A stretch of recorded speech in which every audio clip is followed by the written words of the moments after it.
Hey, everybody, and welcome to another night of Women's World of Fishing Monday Night Takeover. And we are live here with me and Angie, and we're we're having a little bit of connection issues, pretty much with all three of us. So please bear with us. Everything is working okay now. So we're just going to go with it. Just please be patient. But Fingers. just in case, yeah, I know, right? Just in case, really, really quick, if you have not seen the video that I did a couple of days ago regarding the streaming for the channel, please go check that out. It is super, super important information that's going to take effect here in the next week or so. So please check that out. I just didn't want to take time away from tonight's show. So check that out. And for Angie, a huge congratulations because yesterday was the 4-year anniversary of your podcast. And what episode was it? Number Uh, tomorrow. 222 drops tomorrow. Yep. So it's been Wow. quite How you quite the feeling? journey. I can't believe it's been 4 years. People ask, "Oh, how long have you been doing the podcast?" It still seems like two. That seems like that's always my answer. And then when I looked, I'm like, "Holy cow! It's actually been 4 years. Time just flies. It's crazy." It, I, I mean, we haven't been on yet a year, but it sure has gone quick. So I can Yeah. imagine your 4 probably went pretty quick. But Yep. you've had an amazing journey, with your podcast, and it's just going to keep getting better from here. Yeah. I mean, the opportunity is.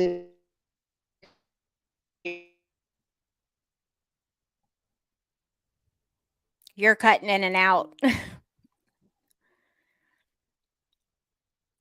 Let me try going without my camera here. Let me Okay. see, but any better? Um, No. the last thing we heard was opportunities. So try and go from there. And if it's not any better, then Yeah, I'm going to try. yeah. I was just saying, the opportunities that have come show and the pod and the people I've gotten to meet through it, what anything is what I was saying. Yeah, I mean, definitely. Through the tournaments that you've fished, the sponsors you've gained, the fishing trips that you've taken, I mean, you've definitely navigated through the industry super duper well. And I mean, actually transitioning right into that, you just went to Florida and were with a whole Yeah. bunch of people. How was that? It was amazing. I had a great opportunity to participate in a women's fishing retreat with Academy Sports, and they have a new women's line out by Magellan. They're Magellan Outdoors. They have a whole pro series, and the cool thing about this is it was designed by women, and so we got to go to the store, see all the products in this line, and the designer actually walked us through all the thought that went into each of the items, and it's just really cool to see. And then we got to go out fishing for a couple days and actually wear the gear and kind of see how it all Nice. works and fits, and it was very impressive. And the price point is, I mean, totally entry level but high quality stuff. And so um, that was really Nice. exciting to see. So I'm gonna have her on the podcast at some point to kind of feature some of that stuff. And but Awesome. yeah, we got to fish for redfish, and we were hoping to go offshore, but unfortunately that day the waves were a bit too much for the bay boat that we were going to be in, so we had to inshore fish again, but it was still an absolutely amazing experience. I didn't know anybody except for one of the ladies, so it was great to meet like a whole brand new crew of people, and some of the ladies had never fished before, so that was really cool too. That's awesome. And I mean, hopefully you brought up to the designer some of the issues that we've talked about in the past and what many people have brought up to us on the show as far as like, you know, how difficult it is on the boat sometimes, especially in the winter or in the rain to come out from all of your warm gear as far as having to go to the bathroom because I know that's a huge frustration for all of us, you know. Yeah, and then what's cool about them too is they're totally open to any and all feedback and suggestions, and Nice. and receptive to making changes or improvements to see what they can do next. So that was really cool to see too. Nice, nice. Well, good deal. We're, glad that we have somebody, that we know in the corner and in house to make those suggestions because that's huge to have of like female influencers in the industry and actually making those decisions and those products because no offense to the men, but we've been lagging behind in the designing for the women and the clothing, for a long time. So Yep. it'll be exciting, and we'll you know, I'm gonna look at the items I definitely want to see, and hopefully, um, when your podcast comes out, we'll post it up, the link and everything, and make sure we get it out to as many people as possible. That'll be pretty cool. Yeah. So, okay, well, tonight we have Tiffany Hart on the show, and she is an MLF pro. And I can't remember. I think she's been fishing the MLF for a couple of years, and she's fished with the LBAA in the past. She's not fishing with them this year. She's just doing the one tour. So we'll go ahead and bring her on. Angie, are you going to keep your camera off just to make sure that it doesn't get real um, like Yeah, I think staticky?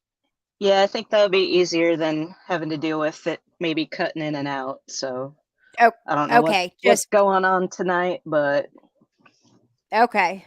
It's probably still ice and everything. Who knows? yeah, So, could be. okay, if you see anything that that needs to be passed along as far as the comments, just let me know. Okay, So, we'll do. okay, I'm going to bring you on. You good, Tiffany? Okay. Okay, welcome to the show, Tiffany. How are you? I'm good. How are y'all? We're good. We're hanging Good, in there. good, Um, good. I wanted to start off because, like, as far as you just getting back from Toledo Bend, because it's kind of what we were just talking about. And this happened in tournaments in a huge part of the country from Texas all the way to the Carolinas as far as the Mm-hmm. ice and the snow. And Correct. We everybody got fished in it. You all fished in this snow and ice and stuff on Toledo Bend. we did. We did. It was, I was there. I paid my money. I had a co-angler. If I had not chose to fish, the co-angler wouldn't have the opportunity to fish. So that would have knocked him off, for his points. He was ninth in points. I for sure wasn't gonna, Right. you know, dip out and it was supposed to be nice later on Saturday afternoon. And it was. I mean, the wind was supposed to be low, like 3 to 4, and it was like 7 to 10. So I mean, you had to have something, right? Right. And then I'm not very familiar with Toledo Bend because last year we got canceled due to the last year's storms, and so I'm not a fan of Toledo Bend because all they have is boat lanes, and one wrong move and you're taking out your lower unit. But look, we do what we gotta do, right? And then Right. and then we And and then we learn.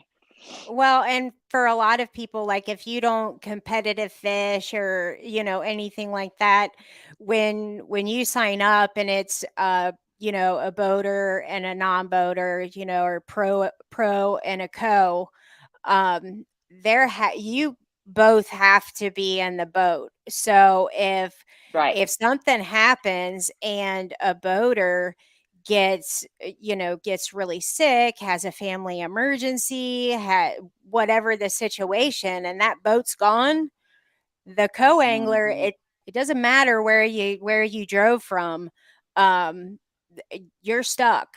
Like, you don't have a boat Correct. to go out on. And so, so that's amazing that no matter what the conditions are, that you were like, you know what, I have to go. Because a lot of times people will assume that, like, oh, the woman probably won't show up. you know, Surprise.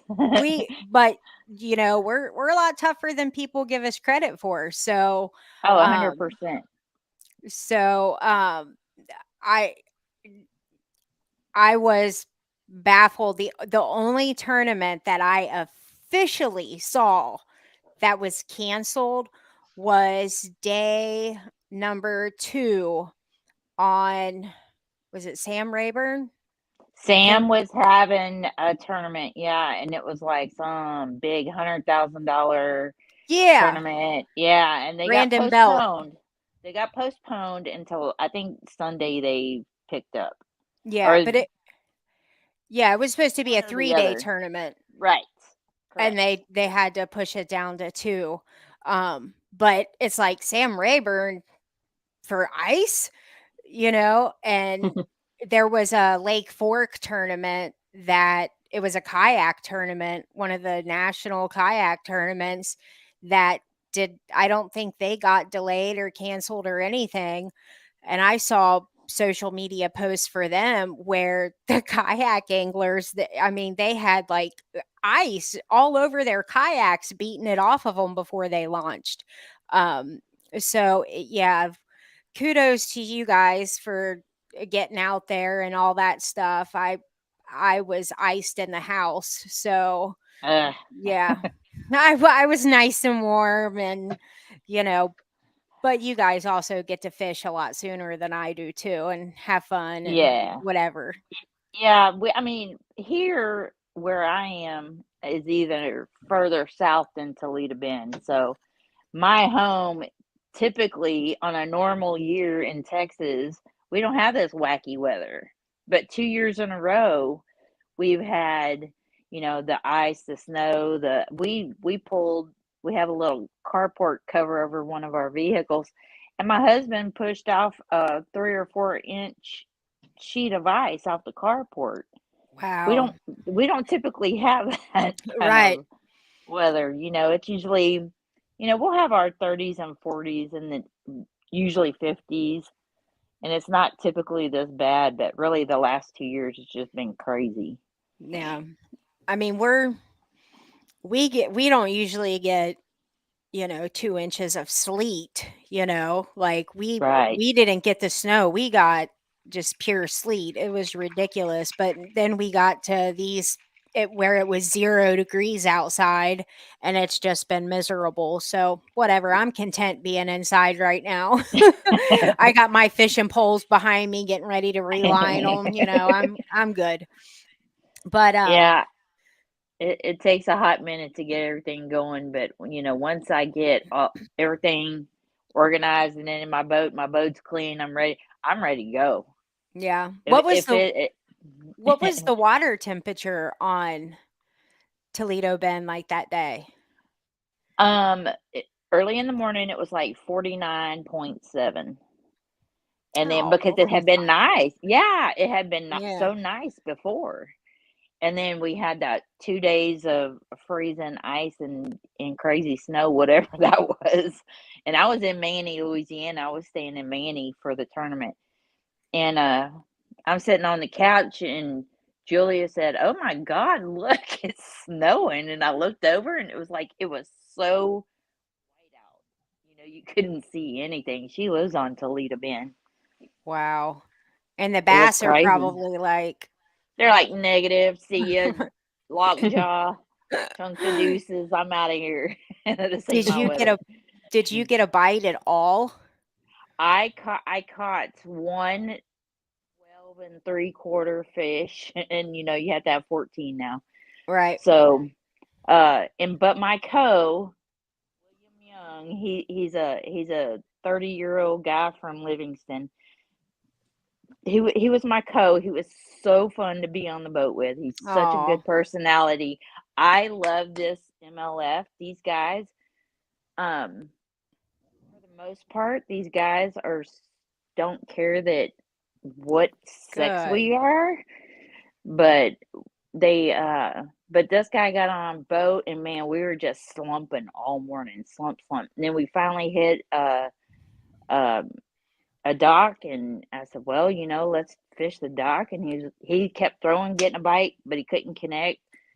I was like, man, they're just so freaking lethargic, is what I'm thinking. They don't care. Right. And then finally, after a couple of hours, he finally hooked into one, and I couldn't get nothing else to bite to save my soul. And he ended up catching, for real, like he ended up catching a 513, and I know, for a he ended up in 19th place out of 134 coes. So Wow. I mean, one fish, 5 pounds, put him in 19th in the top 20. Nice. So it wouldn't have taken much, but I just didn't have it, man. I zeroed it, and I hate it. And Sam, our first tournament, it was 4 fish, 813, which wasn't great. And then that was out of 230 boats, but I was 92 out of 230 boats. So it That's doesn't take a awesome. whole lot. Yeah. So, it's just, you got to Well, find and them. right. I think that's the I think that's the majority of the battle, you know. So much for, bass being the most predictable fish on the planet, Yeah, no, you I don't know. think so. Right. Well, uh, how did you get into fishing? I mean, I know, but tell everybody else because it's pretty awesome. Well, I mean, I was 17 when I really started fishing, but I catfished. It was easy, you go out, you throw whatever out there, and you catch a catfish.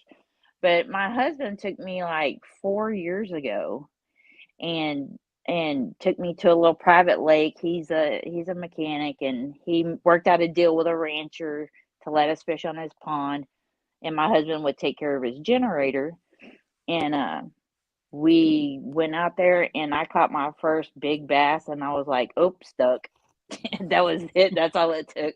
My husband had me hooked. So he had me out there, and I didn't want to stop. And then finally, I was like, "Let's go fishing. Let's go fishing." He was like, I have to work. I can't. I'm Slow tired." down. Yeah. And so finally, I did an event at Lake Conroe because I work with Texas Parks and Wildlife. And I did an event with them, and the LBAA ladies were there to help with the event with Albert Talafus. And so they came up to me, and they're, "Hey, why don't y'all come fishing with us? Just this is the information. Come check it out." Da da da da. And that was it. I went one time as a and that was the weekend Wendy Lou lost her boat to the crazy weather on Sam Ray, or no, we were at Toledo Bend, I think. I Oh, missed the I never first. even heard that story. Oh yeah, Wendy Lou was out, and the waves were terrible, the wind was awful.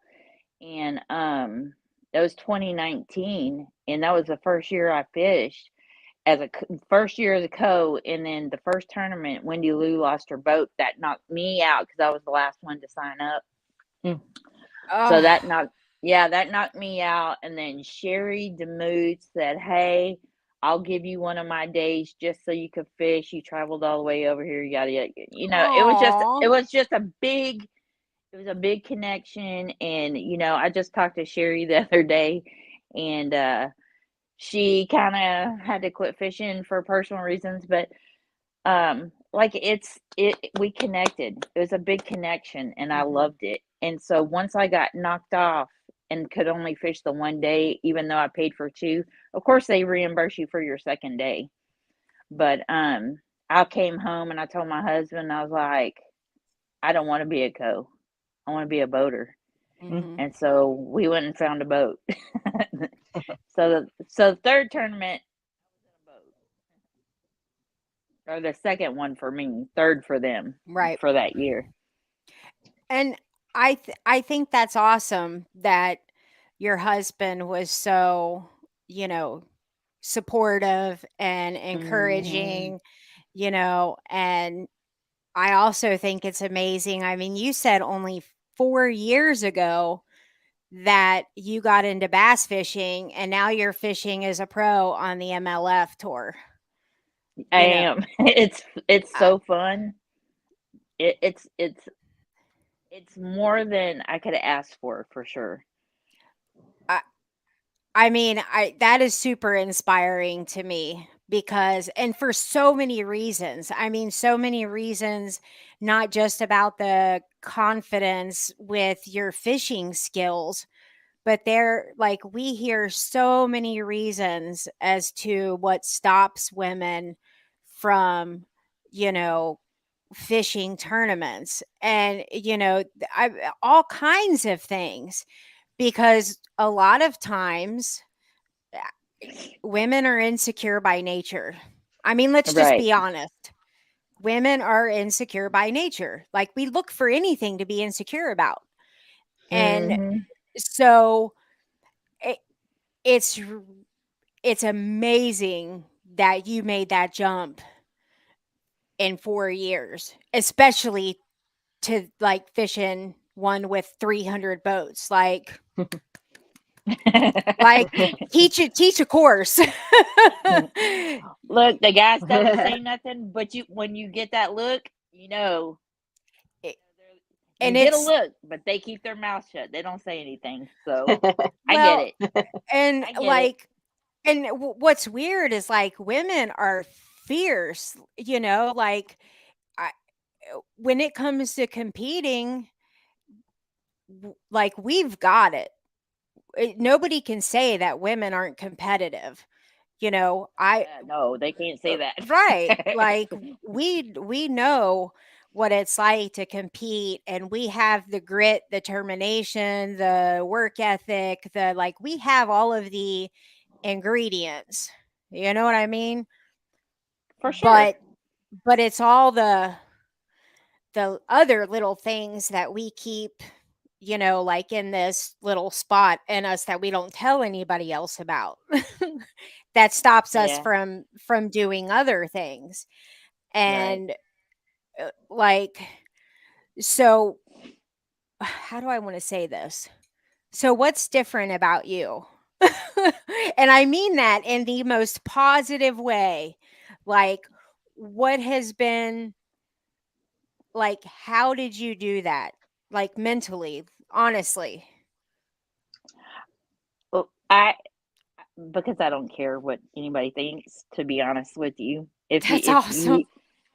you either scoot over or I had a quote on my phone the other day. It was some kind of gameplay and you put in your birth date or whatever and it tells you what you are or whatever, your personality traits, and it says you're either beside me, you're in front of me, you're next to me, or you're behind me, or you're in my way. So make your decision where you want to be Right. because I don't care. And it was like, oh my God, that's epiphany. Holy cow, but I don't care if the guys are mad because I'm there. I don't care if the ladies are mad because I'm there. I don't care. I just want Right. to go out there and fish, and it's fun. This tournament, you roll in, you do boat check, you take your number, you go fish, you come in, you weigh, and you go home. That's it. There's nothing else to it. We're either fishing or you're not. They don't care either. And I like that. I like that. I don't like last year, of course, obviously, because it was so horrible last year in February that they canceled it, and I certainly did not have a problem with that. nor did half the field. Mhm. But but I'm just that person that we're either gonna fish or we're not, and you're either gonna like me or you're not. If I'm in your way, I'm so sorry, but I fish So too. it is just like just tunnel vision, all about the fishing, Yep. nothing else. Nothing else matters. It's all about you and the fish, and that's it. Yeah. So I Okay. could just imagine when we Yeah. get our pairings, over the phone. So I could just imagine when the guy looks and he goes, "Oh my God, I got that female chick." You know, roll eyes. Oh, you know that they're like, okay, let me go to her social media. That's what everybody's doing, Oh you yeah, know. for sure. I always So, look up my code too to see where they're ranked. You know, kind of get a game plan together because we always talk to each other the night before. We get our pairings with a phone number and what flight we're in, and it's usually 230 boats. Of course, this last one was 134. But and so we make a game plan. Hey, I fish shallow, I fish deep. This is what I do. This is what you do. I said, okay, I'll plant us between the shallow and a little bit deeper, and that way you can fish here, I'll fish there, or whatever. And we do it. And you either catch fish or you don't.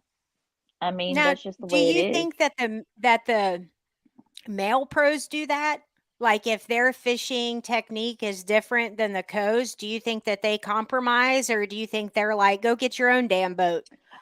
Right. Or Well, no, I think that some because as I'm sitting there, there's a boat that comes up next to me and we're waiting. We've already done boat check and now we're sitting and waiting to be called out, right? Mhm. So we're sitting and he keeps bumping into my boat and I'm like, "Get off my boat." He's sitting there waving his hand at me like it's no big deal. I'm like, "Get off my boat. Get off my boat." Right. you know. But some people just don't care. Some people Yeah. don't care. Um, but most people, 99.9% of the guys out there are very accommodating, very polite. They're very respectful that ladies are there, even though there's only a few of us. But you have a few lady co's too. Yeah. So, um, Is the MLF what you expected it to be, or is it different? I really expected it to be arrogance, and it's really not. I Hmm. expected for them to really snub the female boater, much less the female co. Good. And And so it's and much better then. oh yeah, oh it's 100% better than what I envisioned in my head. When we all go out there, Right. and I just want to be treated equally. You don't Mhm. have to like me. You don't have to accommodate me. I just want to fish too. That's Right. it. Uh, it's all good. Hey, And I ladies, we've So had some comments coming in here, so I just want okay. to give a shout out to some of the people that are watching us right now. But we just had Stephen Peller in. He was asking you, Tiffany, are you fishing the MLF Toyota Series this week on Big Sam? no, I don't fish Toyota Series yet. Okay. Yet. I'll work my way up there. But Stephanie's husband, Steve Pellerin? Yep. Yeah. Yeah. No, I'm Yep. not fishing it yet, but I might get some bravery and go one day. That's serious. That's serious money, that's serious boats, that's serious. I mean, not that MLF isn't serious. That's just a step up. So I'm not there yet. And I then I don't think see you're D. see who? Oh, small town fishing is a good friend of mine. D. He's a co for MLF, and he's a go getter too. I mean, he's total respect for the guy. He has total respect for the girls that fish. He Good. introduced me to a friend of his, Tiffany Lil. She's a co, and I just met her last weekend, and she's awesome. She's another female. She co, and she's amazing. She's a go-getter too.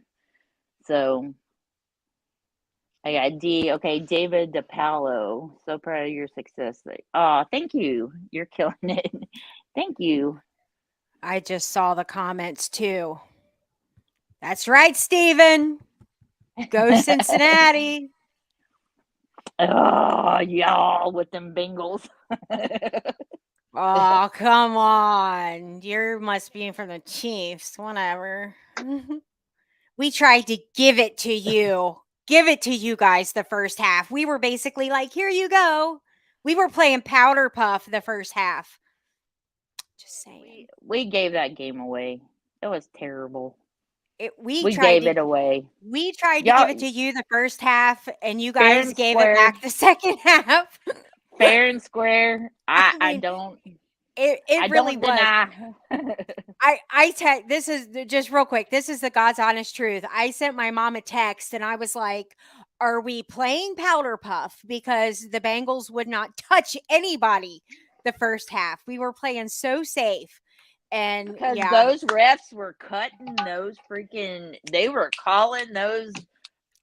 it was either like letting big stuff go or calling little stuff, and yeah.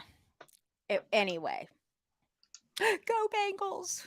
We needed it. Okay. Come on, Go Bengals. seriously. Go. Yeah, y'all We haven't been there for 33 years. You can have it. right. And that's serious. That's the truth. Like our town has been celebrating like we've never had anything in our life. That's great. I mean, hey, I don't deny it. Y'all played good. I don't take We love Joe Burrow. Anyway, we had to suck for like 20 years in a row to get him in the first draft pick, but 33, but that's okay. what? Well, that's true. Anyway, so back to fishing. Oh, the other thing I wanted to ask you, because this is always a curiosity for me, is someone's favorite and least favorite technique.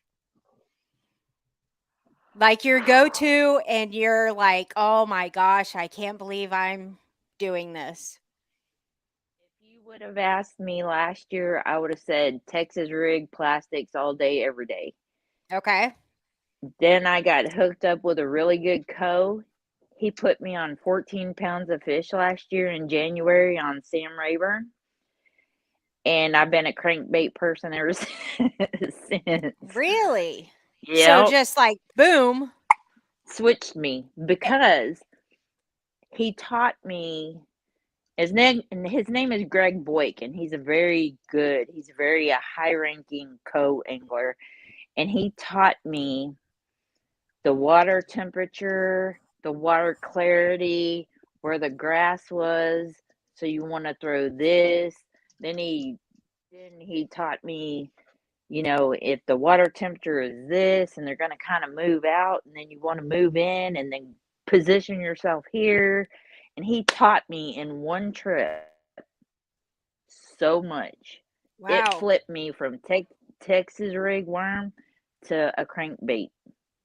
And I've been catching fish on crankbaits ever since. Year round. Yeah. I'll fish it year round, no problem. Because if I'm Nice. not getting something on a jig, or I mean, I used to only fish plastics, and when I wasn't catching fish, I was like, God, man, I gotta learn these tricks and tips. And so I started watching Bass Geek Hank on YouTube, and I learned a lot from him. I started getting a mystery tackle box and getting all different kinds of baits, and I'd take them out and I'd use them, and I would try to see what was working, what wasn't. But the problem is my lake versus your lake, versus a lake even a few towns over, is totally different here. Lake Yeah. Conroe I'll is a take you fishing, green, Tiffany. yeah, Lake Conroe, which is only 2 hours south of me, and it used to be my home lake. So since I moved, But Lake Conroe has always been consistent. Green, kind of mucky, sometimes clear, barely clear. And then, you could catch them on jigs all day long. But then you come up here to Lake Limestone, where I'm 30 minutes away from Lake Limestone. It's the same color, but you have the fish are totally different. We have more rock here. We have, and I'm going to assume that's why they stay up shallow longer because the rock stays warmer. We have hellfire summers, Right. So, uh, I think the water temperature stays warmer here longer, obviously, but Right. it's just a learning curve. And then we go someplace like Tennessee where it's clear and it's totally, the Smoky Mountains all day. It's just a whole different. Yep. You have to change it up so much. It's ridiculous. Well, and I like it because I'm like you. I mean, I love throwing plastics, but Yeah. but I got to the point where I was tired of getting my like just butt kicked on a jig. Like I'm just tired of it. It seems like every time I absolutely get my butt kicked, it's on a jig. And so I kind of have this like commitment to myself Hey, to can I start. tell y'all? If y'all want some good jigs, you see this blue line bait, David DePalo right here? He hooks me up, and I'm telling you, this man on blue line baits right here, Yeah, this man can the make swimmer. you some jigs. Okay, that's who I have up right Eh, now. Yeah, David And DePalo right here on in the chat. That man, you tell him what size, what kind of head you want, what kind of skirt you want, what color, and he will hook you up. I'm telling you, he makes me the best jigs. You can't buy these in the store. They're okay. perfect. Cause and this was not like planned out. I didn't know that he was the No. one that had blue line baits Yes. or anything. But like, and Yeah. I've said it in multiple shows, like I hate fishing a jig. I just don't fish them because I we have a lot of wood and just all kinds of stuff. Mhm. They get hung up. I get tired of Mhm. fetching them. And I'm like, you know what? If they ain't going to take my Creature Texas rig, they ain't going to take no stupid jig, but I'm hard headed and I get my butt kicked on a jig. So, Exactly. you know what I mean? So I have a commitment to myself to start learning where to draw the line on when they'll take a jig and when or when they'll take a plastic and then when they'll take only a jig and not the plastic and start learning that cutoff because those are the things you have to learn in fishing because there are going to be plenty of days when they'll take a creature bait and not a jig or they'll take a jig and not a creature bait. Yeah. But you know, like with me, like I love throwing plastics. That's my go-to. Yeah. Same. But uh, the moving baits, there are days when they will not touch anything sitting there. You know, Right. you literally you have to bounce something off of something and get a reaction strike where they just turn You around really and have hit. to hit them in the head. Right. They turn around and they have it in their mouth before they know what they did. And Mhm. and so I've started to really like crankbaits and stuff a lot too. So I totally get where you're coming from with that, you know. But would you think what do you think about the real finesse styles? Do you ever go, I just recently started using a trick worm. okay, Just recently. I don't do big swim baits. I don't do in the, Texas you don't? I mean, I should, but that I'm just focused now. I'm on crankbaits. So, it's plastic. Now I'm crankbait, and I've always played with jigs, but I'm kind of learning one bait at a time as we're going through these different lakes and different situations, different weather, and I'm trying to figure out what I want a bait. Y'all tell me. I want a bait that if you throw it in the winter, in the summer, when it's hot, when it's cold, when it's raining, when it's cloudy, when it's sunny, I want a bait that will attract something all the time. Mm-hmm. It doesn't I would prefer a 5 pounder, but I would like, I want to learn each bait kind of as the Right. season goes out, you know, winds down. Mm-hmm. So that's what I'm trying to figure out. I mean, plastic. I still throw plastics. I was throwing plastics in Toledo Bend, and I knew dang good and well they weren't eating it, but I kept throwing it. you know, Because I mean, y- y- you could get that's one my here, confidence. right? And I mean, theoretically, on any day, any place, any time, with a plastic bait in front of a fish, he's liable to take that at any Sure, point. You don't know unless it's in front of the fish and you have him in the boat. But if it's not there, you're not going to know. You know what I exactly. mean? And like the I, I don't know with people in Texas.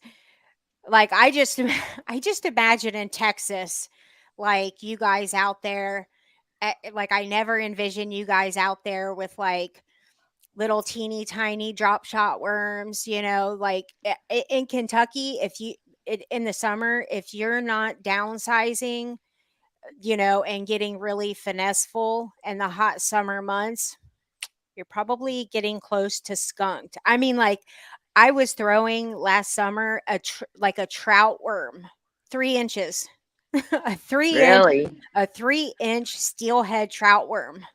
It caught my second biggest fish of the year in July. And sometimes those big ones don't. I was catching last year. No, yeah, last year for tournament season. It was still warm here, but it was like November, end of November. We just got back from Tennessee. I went out on Lake Limestone and threw a jig, and I was catching them all day, every day, like it was summertime, 3 and 4 pounders. And that was in November. I So can't even imagine a day like that. for Like, sure. I had posted pictures. I felt like I'm in. The guy told me get away from his dock, and I was like, okay. So I went to his. He had two. I went to his other dock while he had his back turned. And I caught a 3 pounder. I was like, I'm staying away from you. You don't own the water, buddy. right. I'm not staying away from this dock. It's the best one on the lake. Wow. Yeah, those days I pray to have a day like that at some point in my life. And so I never fished. Let's see. I fished Tennessee. We did go to Kentucky, I think, didn't we? With the How about LBAA. Kentucky Lake? Oh yeah, but I didn't go on that one. I Uh, think that's the yeah. one I missed Yeah, they've only fished in once, right? yeah. Okay. Steven says got to use it all in Texas, even Ned rigs. Yeah, and see, I don't Ned rig. Everything I get, like if I get something in a box or whatever, the mystery tackle box, um, I don't Ned rig, so I give those to Julia. I'm like, here, Really? you do all that. I don't do all that. I mean, I'll throw drop shot, Ned rig, Nico rig, Carolina rig. I mean, I'll throw any kind of rig. Like I'll make up one. I don't care. Yeah, like Eh, Well, she's pretty smart. Like she'll go, well, maybe I'll do, make up this thing, and whatever. She'll catch a fish on it. yeah, She's that person. She'll throw that whatever out there, even if she yeah. made it up. I, I mean, I fished last year. I didn't fish hardly any tournaments, which was very atypical for me, but that's nonetheless. So I fished ponds all year. And I Hmm. actually am going to have an article coming out in the LBAA digital magazine. Hmm. And I forget what I named it. I think it's called From Boat to Bank. or something like that. Mm. But it's about like, me fishing from the bank basically for a year and fishing ponds that are in like very like public parks and ponds that are small, that are super duper pressured. And how I learned more last year fishing those super duper pressured ponds Right. in 1 year than I probably have fishing out of a boat the past 3 years. Like literally, I learned so much last year because I was so limited as to how many decisions I could make. I couldn't pull Right. up that trolling motor and fire up the motor and go 15 miles, and fish Right. that ramp or fish that wall or fish that point. I knew there was fish, you know, in this area, and it really, and it just changed my whole perspective on decision making, and like I learned a lot from that. But man, making those decisions when you're on the water, it's tough. And it's not always just about like, oh, I've got the right bait. You might have the right bait,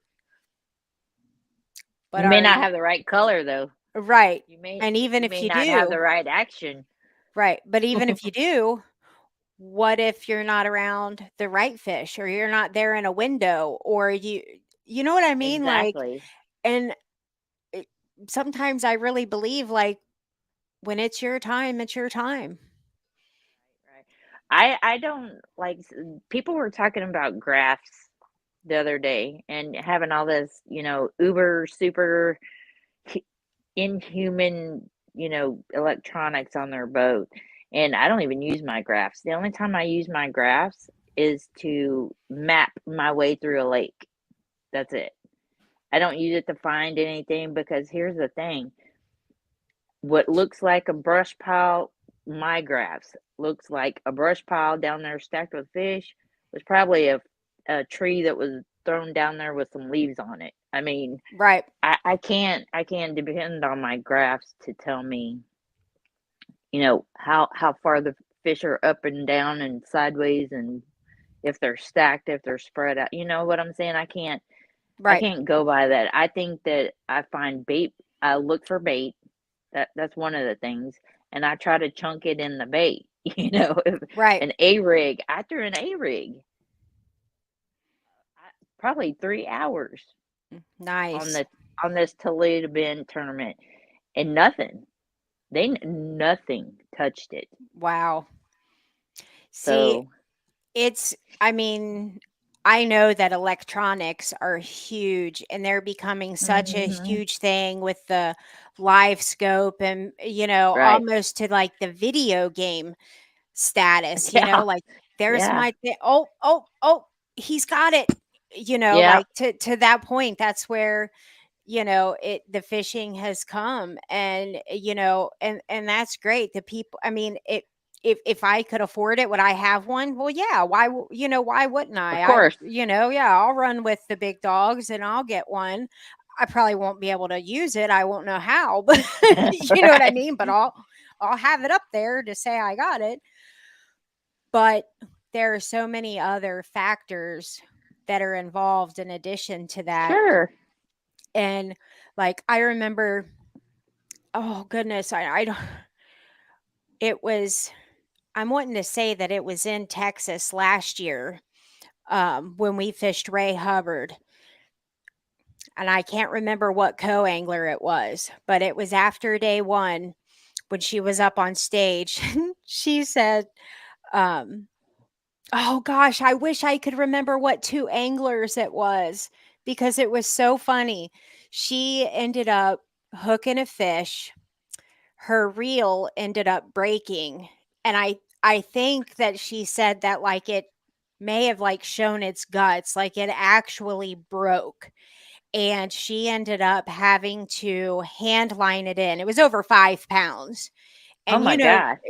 for the co-anglers, we're only allowed 3 fish, which I think is an amazing, amazing thing for co-anglers, because you know what I mean? Because with that, it makes the competition a lot closer. Mm-hmm. You know what I mean? Like if you're not on fish, if you're not on fish on day one, you're not out of it. We have multiple times co-anglers Sure. win it that didn't get any on day one. Mm-hmm. So she had one over 5 pounds. So for a Ooh. co-angler, that's huge. She ends up hand lining it, and the boater's like, freaking out, going to get the net, and she's struggling, and it was just like this huge, like chaotic thing. And she ends up getting it in the net. Oh my And gosh. so she gets this fish, and it's like, okay, we've all had scenarios where we've done everything right. The drag has been perfect. The hook set's been perfect. We get it in by the boat. And I mean, everything goes perfect. And then she's just gone, you know? Yep. So, It's a heart-wrenching feeling. right. So with her, I'm just like, it doesn't matter what any of us co anglers do from this point. There ain't nothing that we can do to beat her at this point. This is her tournament. When you catch a fish like that in a tournament, Yeah. it is your time. Game over. Yep, we're all fishing for second place, because that's the good Lord telling you, you know what, it is your time. And yeah, nobody caught her. I just wanted to mention that, just because I'm a boater and we have all these rules. You can't cast in front of the steering wheel. You can only do this, you can only do that. Um I think it stinks. I think it stinks. I hate limiting my co-angler. He's not my competition. You know what Right. I'm saying? My co-angler is not my competition. So why can't the guy or lady throw, if I'm over here to the left, why can't they throw to the right? Who cares? So as long as the boater says, hey, it's cool, you can fish wherever you want, just don't cross me. Hmm. You can bring as much as you want. Why would you limit that? I mean, I understand the clutter on the boat, the space, the room. I have the smallest boat out there, I promise you. That little 2003 Triton is like 6 foot wide. I tell my co, bring out anything you want. If it fits in the boat, it fits. If it doesn't, you can't take it. Bring all the rods you want. If it fits in the slot, you can strap them down. No big Hmm. deal. Just cleat. I give him a net. I give me a net, so that way we each have our own net. Right. But I don't limit my co because he's not my competition. Right. I want to put him on fish as much as I want to be on fish. So And it's different. I don't know, like MLF rules, like if those are hard written rules. Like I did a video. I think it's on my personal YouTube page, but uh it's called something like how to get and keep a good reputation as a co-angler, and I kind of go over some of the do's and don'ts. And one of the things that I do, even if I've fished with the woman before, uh is when we're sitting out there, I ask all of the questions I need to, because there are so many unwritten rules. Like they might be written in the MLF, but there's a lot of things like, um, you know, do you want me to help you with the net? Because I've had some women that are like, I'll get my own fish. right. I had a woman from Texas, that doesn't fish with the LBAA. She hasn't for like 7 years, but she was just like, I'm from Texas. We don't get the net out unless they're over 5 pounds. We just flip those 5 pounders right in the boat. Nope. See, Okay. I'm not like that. I'm not like Yeah, that. I'm like, well, hey, if you want me to help you net, if I say net, then I want you to help me net. If I don't say net and I can just flip it in, you can tell, how big they are. right. And then obviously I'm going to help my co too, because I want him to do, or her to do, just as well. right, and most people are like, "Heck yeah, I don't if I set the hook, get the net." Like, that's how I Heck am, I yeah, don't care, if we don't need the net, we for don't need sure. the net, but be ready with the net, and that's how Yeah, 90% of the people are, but I'm gonna ask because, for sure. like, just in case, and, so there's, like, the casting because, some people don't want you to cast beyond that halfway zone, and some people are like, just don't cross me. That's it. As long as we're not tangling lines, I don't care. But it's definitely like a personal preference. And I can understand as a boater, like I have no problems if they want to cut that off in the middle. I get it. Like I don't get mad cuz you might cast over there, but you might be thinking of that stump that's right there that you're getting ready to turn around and like I respect that. I get it. It's a sport, For it's a sure. competition, and so that's why I ask all those questions just to be on the safe side. I don't want to be left on a stump out in the middle of, a Yeah, lake because I done messed up and no cell yeah. service. Oh, for sure. But I wanted to bring it up because I know some people are so hardcore, and there's been 1,000 different, scenarios that we've heard through the years that, oh, this boater did this to me, or this co-angler Oh, did this to sure. me. And I was like, I was shocked at some of the stories that I hear, Oh, you know. absolutely. And so that's why I kind of made it like, I'm not gonna limit my co unless the co crosses the line, and I say, Right. don't cross me, or try not to cross me, or whatever. Then and then when if they keep repeating the same bad habit or whatever they do, then I'll say something, of course. But Yeah. I just feel like the co-angler should have just as much a chance, Oh, even though, you know what I'm saying? Like, absolutely. don't Absolutely. backboat the poor person. Absolutely. And that has like mildly happened to me one time, you know, and One it time. was, huh? One time.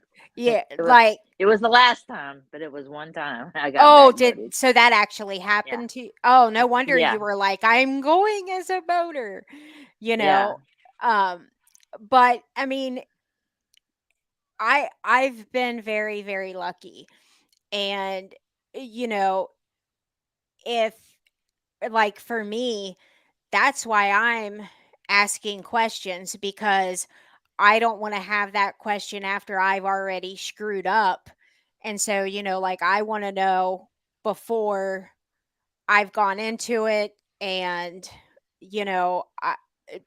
everybody is just so different, I you know, know. It's a and personality thing too, I think. right. And like, because I think that if you once you've been a co-angler and then you're as a boater, I do think that you're different up there. Like you're, not to say that you should be, because some people aren't, some people get up there and they're like, I switched. Go get your own boat. Although Right. Yeah. I've heard that with the men, though not so much as the women. Yep. But That's it just exactly it. But I just want to know if y'all get picked as my co, Steven Pellerin, if you ever get put on my boat. I think he's a boater, right? Steve, are you a boater? I don't know if he's still on here. Stephen. Pellerin. Oh, I know he fishes, but I don't know if he's a boater or not. But anyway, whoever gets put on my boat, here, let they're me gonna go have back. they're gonna have just as much, chance as anybody else that fishes. I just feel like it doesn't have to be I'm the boater, you're the co, and this is the Right. way it's gonna be on my boat. But a lot of people are Oh, like I that. I totally get it. Hey, Steven, are you still on here? I'm not. No, Stephanie Yeah, yes. husband. No, Stephanie husband. You're Oh, not Stephanie's husband? no, that is so Stephanie's husband. I I know was fixing to it say, what?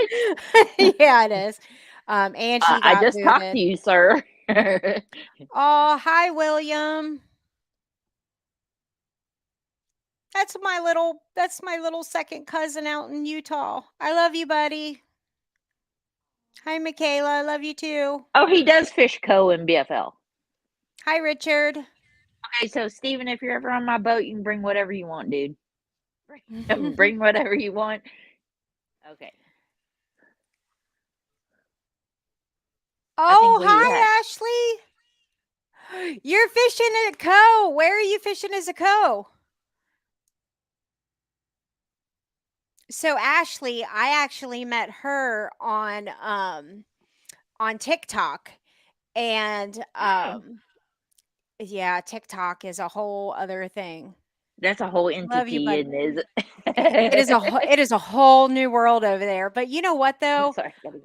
I absolutely love it on TikTok now. I was not a fan in the beginning. Um, but A I little risque absolutely for love it me. now. You really should get on there. You really should. I'm on But it. I'm on oh, you TikTok. are? Yeah, me and Julia East have made some. East Julia, Tennessee Bassin Trail. It's a local type trail, but I got to start somewhere. Oh my gosh, girl, I am so happy for you. You know I'm what? not seeing her comments. I want to see her comments. You don't Ashley Higgins? You don't see that up uh there? No, I just Are see William as the last one. are you on the um the YouTube page, or are you up on the comments in the app? I don't see the comments in the app. I'm looking at the YouTube page. Oh, okay, gotcha. See, this is what is with the previous video that I did about the streaming. Hmm. When we condense it to just the YouTube, it's going to fix all of these comment things too. Oh, I got you. I But got you. Ashley, do me a favor and send me a private message on TikTok, because I want to make sure I'm able to find you again on TikTok, because I looked for you and I couldn't find you again. So we met on TikTok, and then she found us over here because I have a beacon page on Hmm. TikTok. And so then she found the show. And so now she's going to start as a co. Oh, how fun with the LBAA. She's fishing one. She's fishing Hey, one in Julia. Tennessee. There's Hey, Julia. Julia. So We were that's just talking awesome. about you, girl.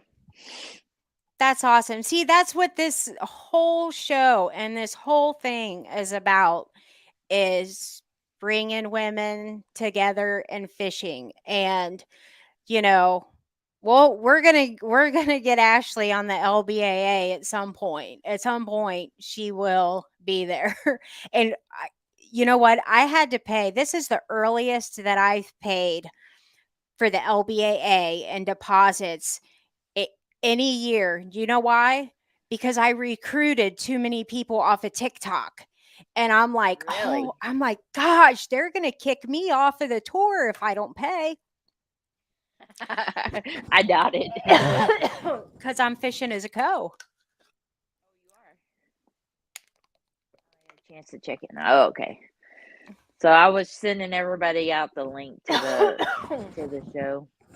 Make sure that everyone's following um, the official page for here, because all the other ones are going to get nixed. Oh, okay. Not next week, but the week after. And so the very last thing is that I wanted to ask you. Actually, Ashley fits right into this. Um, how do you think we get more women into fishing? From right here, knowing everything that we know about where the industry is right now, Well, where you do we already go from covered here? it because you said it's an insecurity. You already covered it. Women find something to be insecure about. They either think they're not good enough, or they don't want to be given any flack for being a woman, or out there fishing. I think if we all could get everybody on the same page as far as encouragement. Stephanie said hi. Hi, Stephanie. Hey, Steph. I didn't want to leave it. I think that it's gonna take a little, probably some more time, but I think there's a lot of women out there. There's a bunch. All these high school kids, a bunch of them are girls. Mm-hmm. College girls are out there fishing, and it's coming. I think they're coming. How to get them out there? I think they're out there. I think that, a lot of what stops women is, the kids, you have this activity, you have, they work, they do that, and then a lot of women just take the weekend to be like, cut it off, everything turns off. I have to Right. do this with my kids. But I think once they get past the point where the kids can either, you know, fend for themselves for, the day or whatever, or they get empty nester, which I'm an empty nester. Half of us, I think, are empty nesters. But I think a lot of the women that would fish would fish. You know, it may be a financial thing too, because it's not cheap. I think that's a huge part of it is not cheap. Like, Especially the past 2 years, with people, not knowing the outcome of what their job's going to be, or what their mhm. income. It may have been cut down to one or none in a lot of cases. And I think that we may be set back a year or two, but I think there's so many women out there that either would or is already fishing. Maybe they're just not in a tour yet, a tournament trail, or I mean, but there's tons of women, tons of I went to Lake Travis with Academy in Magellan, and they took me, and I met a girl named Fallon, and she's a only high school I love that girl, name. on her high school team, and she is a stick. Let me tell you, this girl has a bass cat. She drove us around. She's good. Nice. I'm following her on Facebook, all her social medias, and she's good. And I think a lot of the girls, I mean, I think a lot of it is the financial. I think a lot of it is the confidence to get out there. Maybe they're not encouraged. Um, so David's saying he has a lot of women that buy his lures and stuff for him. So, it's picking up. I swear it's picking up. I see more and more and more every time I go to the lake. And I definitely agree. I think that more and more are getting into it. Mhm. Actually statistically, I think this will be the fourth or fifth year that women would if it's going to be the women again, this will be the fourth or fifth year that women will be the biggest growing demographic in fishing. But Sure. but it's keeping them there. It's the they're getting into it, not staying in it. But the things that you said as far as like kids and jobs and like you were talking about Fallon, she could be a prime example about what about after college, what's she going to do then, because No holds barred, right? well, I No holds mean, barred. If the girl does what she wants to do and she keeps fishing, if I that's see what this I see this girl going. I'm telling you, I see this girl because she's eat up with it. You have right. that person that's eat up with it. I could see her in MLF. I could see her in The big But one. but sometimes what we see is that and I actually did it. I did a video called Dear David Dudley, and it was a video. Oh, we all got into that. I did a Got video into that. response to it, and Right. he found me at my local boat show and came up to he came up to me. I've never met him in my life. Never. Never. He's never like interacted with me except for in this video. Nothing. I had my back to him and talking to my mom at the local boat show, and he came up to me and he goes, and he was like, "So about your video,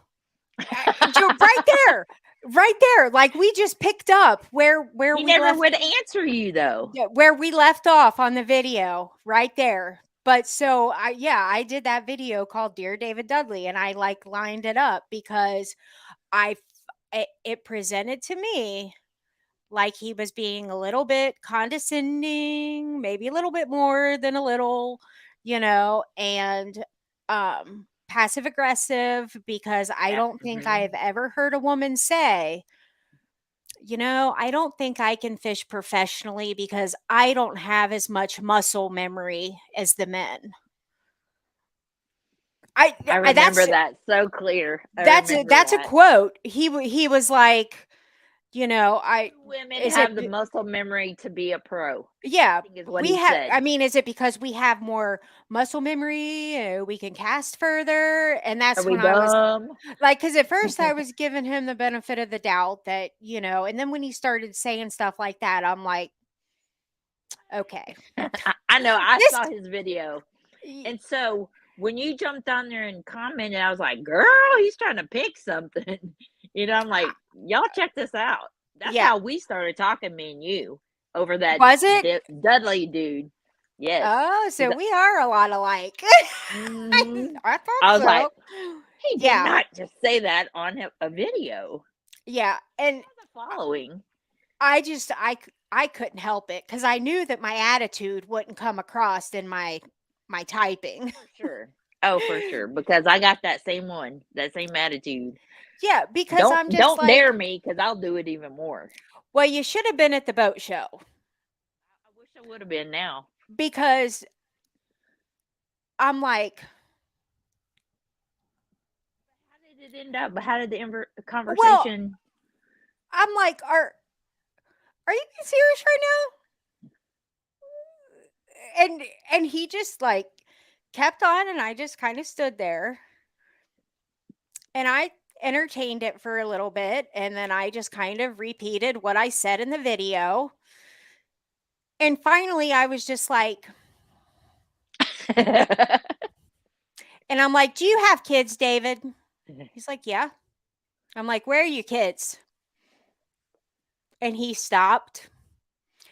And then a guy walks by him because he knew he couldn't get out of that because his kids were home with their mom while he was out doing Mhm. what he does. Right. And then there was a guy that walked by who had a lot of tattoos. And David goes, "Hey man, I really like your ink." Wait a minute. Leaves me, and I'm standing there and standing there. And I'm like, man, he ain't ever coming back because he can't say nothing. He Nope, he proved got put on the hot seat. he proved my point. And that's the thing, is that women, once they, pick their career, come out of college, sure, they can have all the family support that they want. But I remember a thing that I saw from KVD, and he said, "I'm on the water 300 plus days out of the year." Well, if a woman wants to have a family, 90% of the time, she doesn't want anybody else raising her family. So it's not about like, my passion is fishing, my love is fishing. So if she wants that as her career, you know, go like chase it. That's great for you. But fishing is a love and a passion for all of us, but not all women are willing to sacrifice having kids and a family Yeah, no, of course to, not. because those are two huge things. So what happens a lot of times is, like you said, they'll have the family, they'll raise the family, and then when they get up and go to college or do whatever they are going to do, then they get back into fishing. I But didn't even go to school. I didn't even go to college until my last kid. I had 4 kids. My last kid was in high school. So see, because I had 4 kids, you can't go to school and have 4 crazy kids at home and right. single mom. A- it's- So And that happens so much. Now, how's that going to work? And even if you have the most supportive husband in the world, I mean, c- even if I can't even imagine the mother-in-law being like, "You're at home with a 2-week-old baby and your wife is off in Louisiana fishing?" yeah, Like, no. the mother-in-law would probably, like, Lose it. come and find you. Even if your husband was supportive, the mother-in-law would be like, Judgment. I don't care if you're Mother Teresa, you raise your family, you do everything you're supposed to do. Somebody's going to judge you. Somebody's always going to hate on you for whatever it is you have, Mhm. what you do, how you think, what you say, da da da da. Right, It doesn't matter. You're never going to make anybody happy. So that's why I don't care. right. You know, I don't have an issue with you not liking that I'm in a boat and I'm competing against you because you're a man and I'm a woman. I don't care. Right. You don't pay my bills, you don't feed my kids, you damn sure don't pay my boat note. So no. Right. You serve me no purpose. Exactly. My husband is 1,200% freaking supportive. He allows me to go do what I love to do. And I'm telling you, if you don't have that, if you don't have 100% behind you,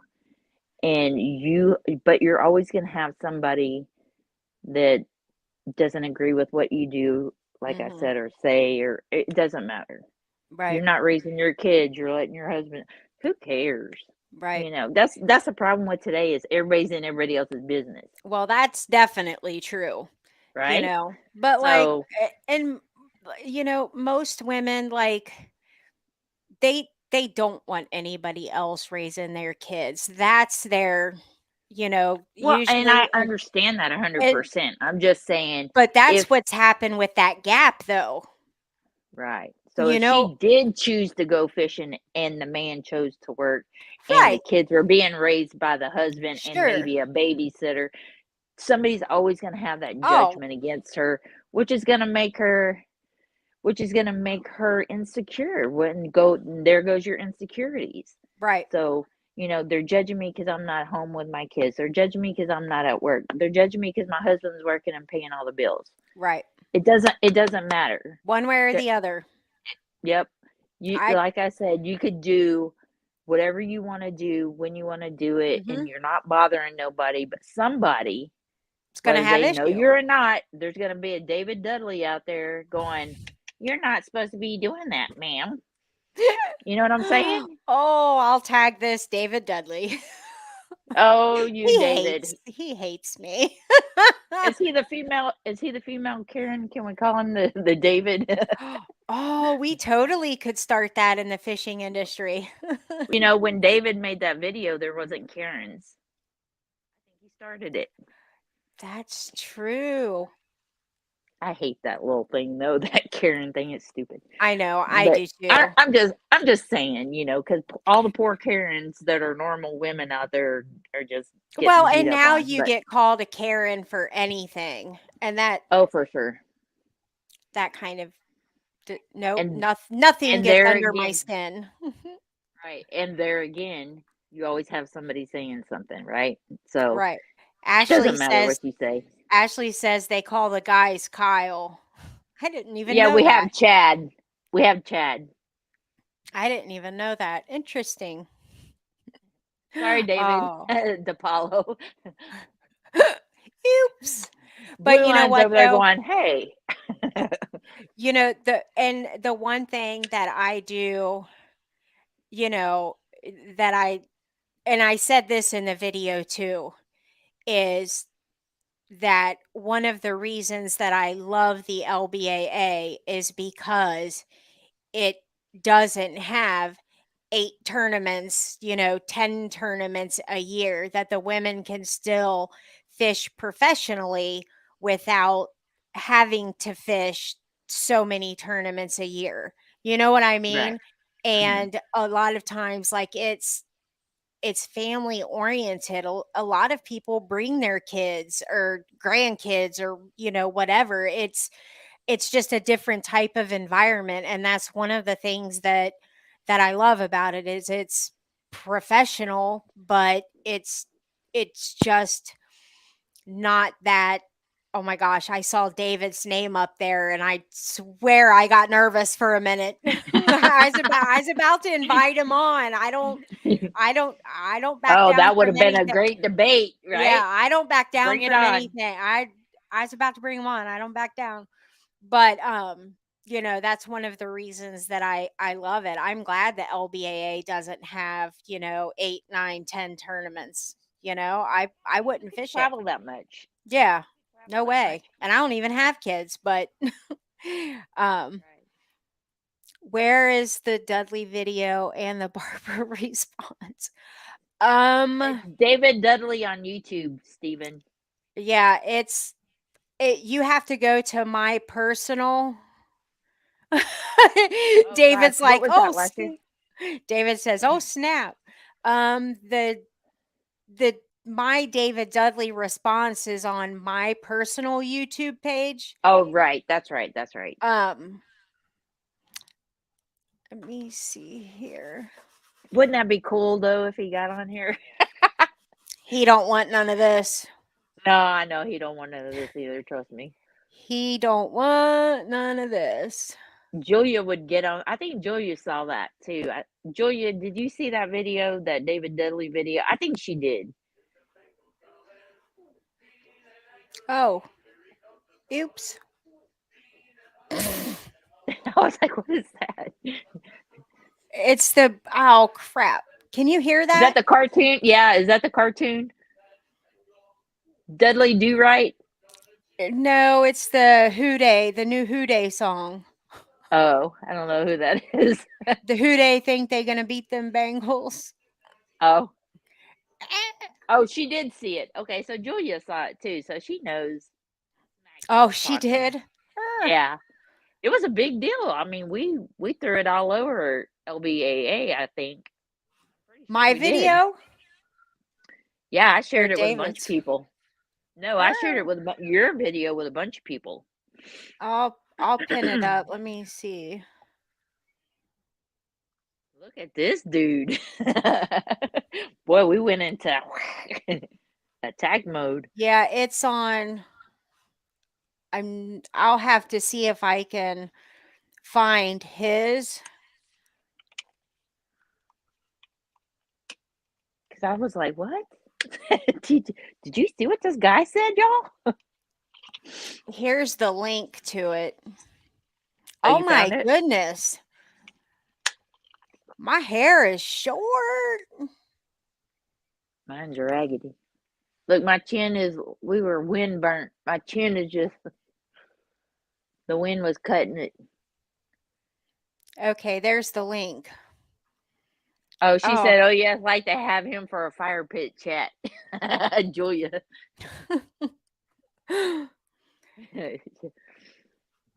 Okay, I put up the chat there. So, did it come up on your end? Yes, I see it. I see it. Y'all go Okay. look at that video. Okay, there it is, Delicious. Steven. Oh, well, yeah, we totally like went off. I'm probably Yeah, we did. I'm gonna have lots of That went south responses quick, to didn't it? this. Yeah, it It'll be all did. right. It doesn't matter because it does, whatever we say, somebody ain't gonna like it. So we already I know. I mean, in all honesty, I mean, what I said, I mean, I believe in, but it's all in good For fun. sure. And Oh yeah. Oh yeah. and the ultimate goal is to bring people together and to break down barriers for women. And that is everything that I say in the video is 100% true from talking to real women in the industry. So David Dudley's opinion of women in the industry is not really valid in my eyes. No, no, You no, no. know, and the whole purpose is, you know, for us to help and encourage, each other to get more women and to keep them in the industry no matter how we do it. And I can say that being at the ponds for the last year, I have seen more women with no man at the ponds with their kids. And to me, that says that as time goes along, there's going to be more of women taking kids fishing and more women that are playing that role. Because I know you said that, it was your uncle, right? That had originally kind of introduced you, and then your husband that got you into it. No, Oh, no, I thought, no. Well, the original story was kind of like off-putting, but I was married young, and to get away from my ex-husband, I would oh, go okay. fishing. See, Yeah, I did. Okay, I must have you mixed up then, because that's what I thought. But it was a male influence. And for me, it's yeah, it was to get away from the male influence. and for me, it was my dad. And for a lot Yeah, of I didn't get women, that. yeah, for a lot of women, it is a male influence, you know. And for you, it was your second, your second one, which was okay. Your third for for your influence. But I think as time goes along, we're going to hear more stories of my mom taught me, my aunt taught me, my grandmother taught Mhm. me. And the more that we hear that, the more sustainability I think we're going to have of women in the industry. And it's starting and it's growing, and anything that we can do to keep it going, and it's coming from all directions, like you even said that earlier, like we're doing it, Yeah, it's we're doing it. happening. I think as long as, the economy stays where women can um, either financially get away and pick up the pick up the hobby, or um, they have their support from their husband, their family, whatever, and they don't. I think as long as people cheer them on instead of bashing them about it, I think there would be 30,000 more of us, out there. And Millions more of us out there. well, and I saw Julia's comment a little earlier. She said, um, any woman is welcome to come out fishing with me on my boat. And You better I hang on too, because she's a boater. so they have to sign a disclaimer. I will not see you if you take me Right. flying. But I think that, there's been a couple of women um, who have volunteered that, who have said, hey, I'm in this area. If anybody wants to go out on some random day, like I have a girl that I had met on TikTok, and Stephanie offered to take her out. This is Uh-huh. not an offer for everybody to go out with Stephanie. It was Right. this specific person. Stephanie's going to get 10 messages. I know she's gonna be hounded. Get Right. ready, Stephen. Um, but I think if more of us start doing that and try to take women out apart from it being a tournament, even if it's like, hey, I'll meet you at the pond. I'll teach you how to tie a knot. Mhm. I'll teach you how to, line a pole, and, when to throw a crankbait, and, different things like that, instead of just throwing them into tournaments and stuff like that. I I think that's going to be a huge thing. Um, I I think what's cool too is a lot of the men are encouraging their wives, they have the couples tournaments and stuff like that. yep. And I think a lot of times that's where a lot of the women come from too, is they go out maybe casually on the weekend, they want to go fish or whatever, and then they end up doing tournaments and then they end up going, "Oh, this is something I really want to do." Hmm. I mean, it just takes 1 ounce of encouragement for a woman to go, for them to say, "Go for it." You know, Right. why not? Get you a rod, get you some baits, Hmm. and go for it. Right. I But totally agree. I yeah, think I think it's I think a lot of the men, I'm sure, is where, like you said, is the main influence. But now I think you're right. I mean, it's going to be the aunts, the sisters, the moms, the whatevers, the right. grandmas in my case, because I have high school kids, grandkids. So um, I mean, it's the women just have to have they have to know that they have somebody backing them up. They have somebody that cheers them on, and you have all the confidence in the world when you got somebody saying, "Yeah, go for it." Right. You know, Yeah, instead that of you support can't is do huge. that, then there goes that confidence. Hmm. I agree. So And I mean, it's all in. I think we're definitely on our way. Oh, And for sure. I think, well, next week I have scheduled, tentatively scheduled, um, a woman. Her name is Janine Blair. She's all over social media. Oh yeah, Um, I follow her. Yeah, she's gonna be on next week, and her story is amazing. She's not a tournament angler, but her impact on women in fishing is phenomenal, and she does the getting women out initially, like a lot of times they've never fished before, so she does that, like, hey, I want to help you, get into this new sisterhood and start fishing. And so she's kind of like a first contact, and I'm really excited to have her on as, kind of that initial point of contact and have people hear her story, because I definitely see the fishing industry for women is like a sisterhood. I really do. It is like Yeah. a whole different kind of world that we're in. Well, just as much as men have to, give the encouragement, other women have to give them encouragement too. So, you're talking about a sisterhood, but everybody has to be in that sisterhood. You can't have um, women trying to back each other up, but then you got a few of them over here going, "Meh, meh," you know what I'm saying? It has to be everybody. Mhm. You can't branch off and have these people here and these people here. Even though we're competition, we should still back each other up. It doesn't matter if you win every damn tournament you get in, and then you have every trophy that anybody's ever made.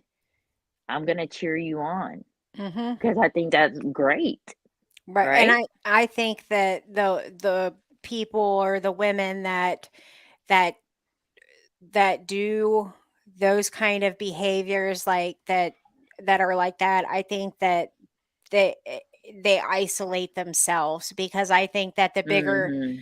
the bigger group is bigger and able to, they're more overwhelming and positive than that isolative group, and they usually tend to kind of fade out, which is a good thing. you Right. know Oh, for I sure. mean, not always. It doesn't mean that they don't have their impact, but the hope is that that tends to, like, to decrease, because it so doesn't have to be that way. Like you said, I mean, like, yeah, we all want to win, of course. Hello, Of course, yeah. we're competitive. We want the money, but you don't want to tear other people down to raise yourself Mm-mm. up. Exactly. It's it's just not a good look, first of all. You First, well, and don't second of all, it's tacky. right. You Don't don't be want to tacky. live your life that way, and or maybe find a therapist to find different ways to to cope and live your life Right. instead of that way, because it's just not Right. healthy. Um Julia, read what Julia said. doesn't matter your level, you should always remain humble and never forget where you started. Exactly. Exactly. That's perfect. you know and there's humble winning and there's humble losing. Like Mm-hmm. i I don't like bad winners and I don't like bad losers. you know Yeah. and I think that I don't know which is worse, honestly. I No, don't know it's which. either way, it's your personality trait that Mhm. attracts people to you. You either attract them or, you bounce them off and they're like, gotta go. Right. See ya. But I'm like an abrasive person. Like if I hear somebody saying something and I don't like it, which I have, and I didn't like it, I didn't know originally where it came from, and then I found out where it came from, and I was kicking myself in the head because I try to be nice to everybody. You know what I'm Mhm. saying? No, And then I I do. found, and then when you find out somebody said something so horrible to another angler or about another angler, it turns me off. It just shuts me down. It turns me off, and I want to go the other way. Mhm. So, so if the women would hide your crazy, keep it in your pocket, please. And if you feel that way, take it home and say it. Call your husband on your way home and say it. Call your girlfriend. Call whoever after you leave the facility and say it. And Don't say it where everybody and their brother can hear you, because then you're mhm. bad. You're in my eyes. I don't want to be around Associated. you. I don't want to be in your zone. I don't talk. I don't say you're this, that, or the other. I'll take it home or get in my truck and say, God, the person is this, that, or the other, Mhm. you know. But to say something and bash somebody, and it was something that wasn't even their fault, and it was so sad to hear somebody say something like that. It makes me sick, and it turns me off to want to be in that group of people that say that stuff. You know what I'm saying? So, I mean, it happens. It happens in the men's world. It happens in the women's world. And I just think, man, pat each other on the back. Jeez, man, Right. it's like Julia said, humble yourself, because Right. you're not out there winning them $10,000, $100,000 checks either. And you know what? If you fish and you fish competitively, you are going to be humbled. Oh, Like for sure. 99% of the time, you are going to Oh, be humbled. absolutely. Like, Yeah, I mean, so I prepare yourself zeroed. for that. I zeroed on Toledo Bend. I wasn't confident about the lake because I don't like the lake because it only has boat lanes. And so I didn't know really where to fish because last year we were canceled. And so, but my co was like, no, come on, let's do this. Let's try that. Try this, and we did. And he ended up catching a big old hunking fish. And I didn't catch any, but that's okay. I Right. mean, I ate it. I loaded my boat up. But these guys are so cool. These guys are so Mhm. cool. And that's what we need. If, Right. if you're going to get on my boat and you're going to be cool with me, I'm going to eat it up because you don't always get it, Right. right? So, And I I see a comment here. It says Facebook user. So because you didn't put in your information, I'm not completely well, have no idea who you are. But the question it says is tournaments take the fun out of it for me because I'm so competitive. Am I just feeling this because I haven't won one yet? Not bash, just random saltwater. And I mean, in my opinion, I would say that no, it's not just because you haven't won one yet, because I Mm-mm. am really, really, really competitive at everything I do. I don't care what it is. I'm really competitive and I never win. Like when I mean, I have won tournaments like at home on my home waters and stuff. Sure. Yeah. Um oh But duh. you've No, won tournaments. I did win an LBAA tournament. What am I talking There you about? go. I Yeah. I totally So forgot. I did win one on Kentucky Lake. But that was a long time ago. it doesn't Um, matter. You but won one. I think that uh, I it could just be that when it comes to fishing that you're just not a tournament angler for whatever reason. It doesn't, I think, have to do with the fact um that you I haven't won one yet. I don't know. What do you think, Tiffany? no. I haven't won one yet. Not in MLF. I've only won one when I fished with the LBA, and I mean, your time will come, Mhm. and no matter how competitive you are, and I know it eats at me too because man, I should have done this or man, I should have done that. But just eat it, man. Learn from it. Remember what happened. Go to your next tournament and try harder. Try more baits. Try, research or what. I don't know. I do all kinds of stuff, but it doesn't always work. I'm just saying, learn from what happened and then try to figure out what you can do better, or even if you never win one, I'm even if you never win one, you still went out there and you did what you wanted to do and you did what you loved.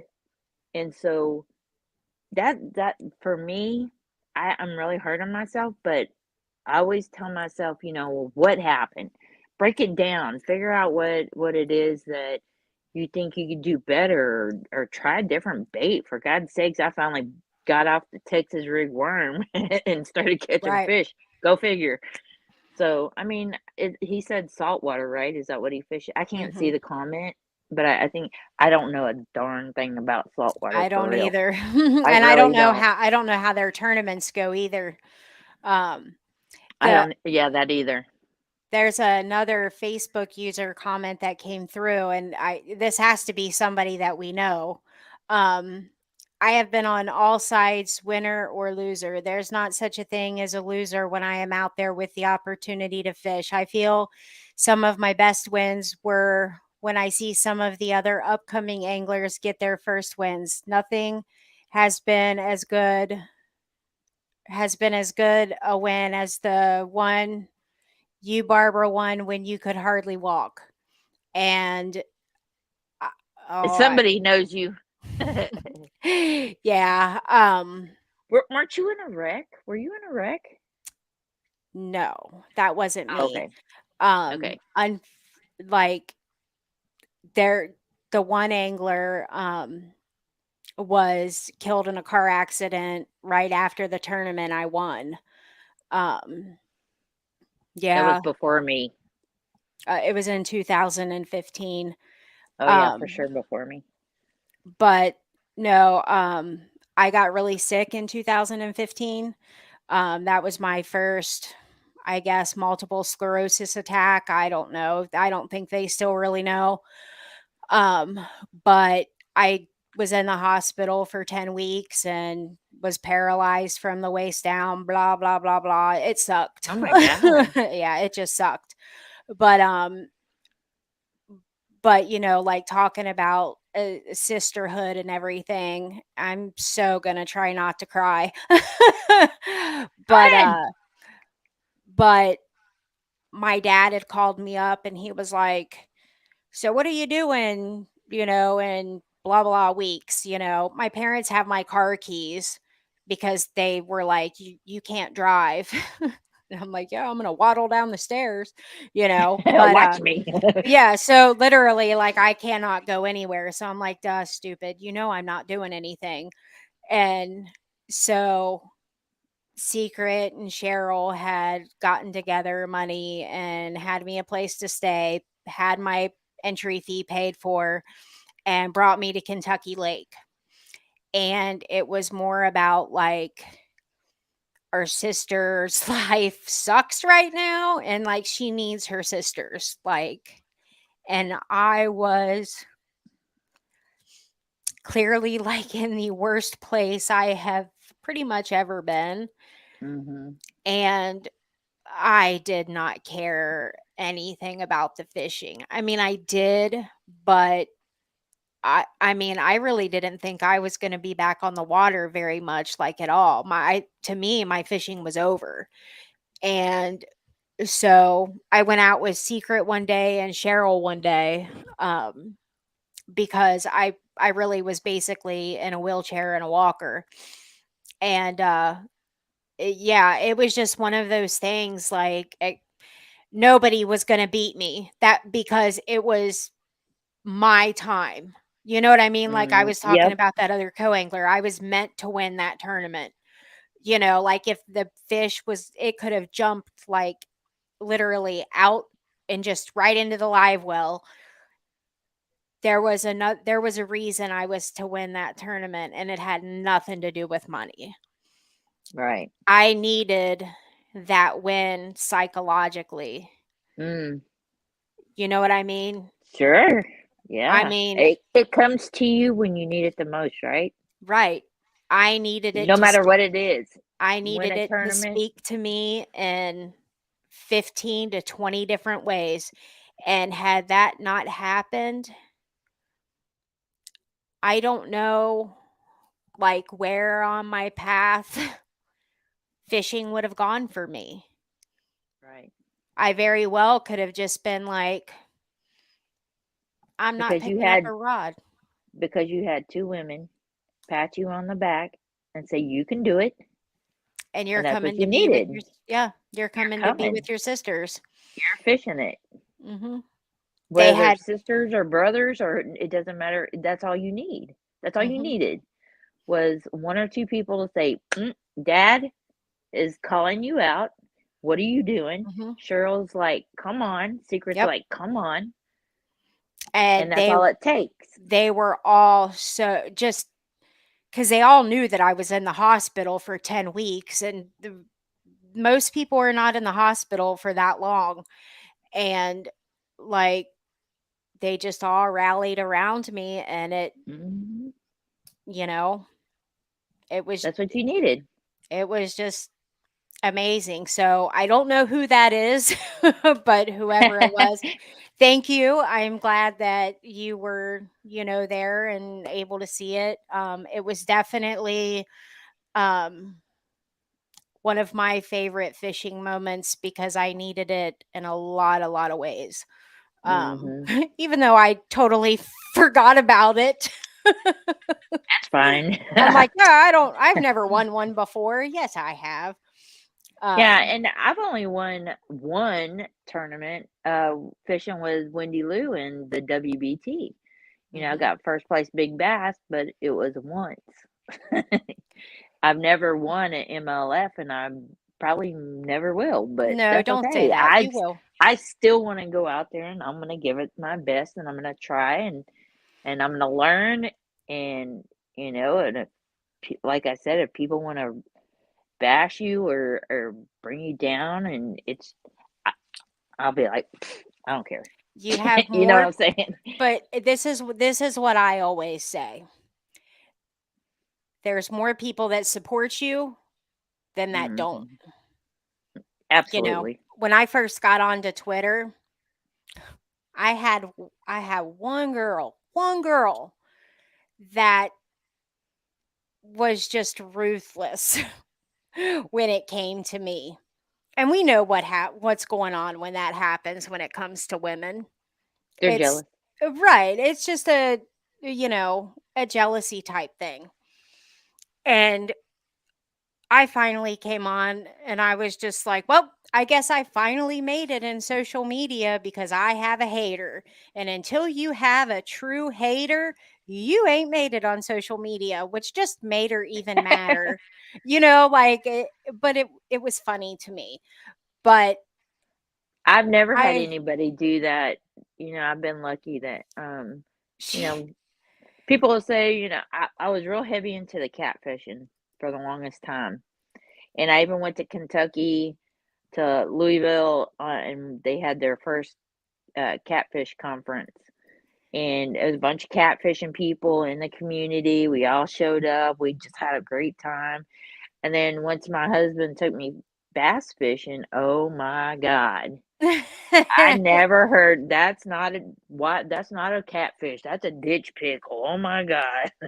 And I was like, yeah, but I get more adrenaline rush from bass than I ever did from that 30-pound catfish I caught in the creek after Harvey, the yep. Hurricane Harvey.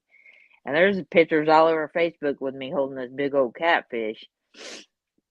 And still to this day, and I have a video on my YouTube channel, me catching that big old catfish. I'll have And to I go was look at it. I was with a woman angler that she moved now. I'm kind of sad because she was cool. Um, but she moved to Arkansas, but I was with her. We filmed a video, and her name is Polebender on YouTube, and she's awesome.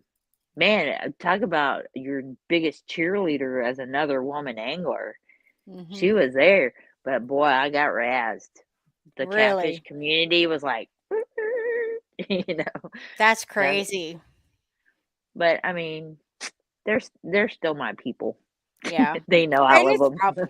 it's probably all in good fun, Yeah, but I just, whenever she was doing all that stuff, I'm just like, seriously, I have a lot more people that are supporting me on social for sure. media than aren't. So she's spending way too much time thinking about me than not thinking about me. Like, she's really taking time out of her day to come up with all this stuff, Yeah. Oh so wow, that's yeah, so crazy. I mean, I just think about that when people start, and it's just it's really sad that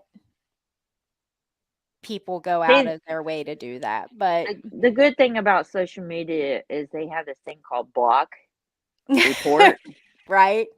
I just reported somebody that keeps saying some craziness up here, so I blocked them from the chat. I don't know what Yeah, they were, the something yum today or something, yeah, but I see that too. yeah, I blocked them. Oh, Yeah, we need to positive get mental. moderators. Yeah, you're always gonna Yeah, I have don't one know. ding I dong. like Julia's quote, the "You never Yep, lose, you either win or learn." I like that. yep.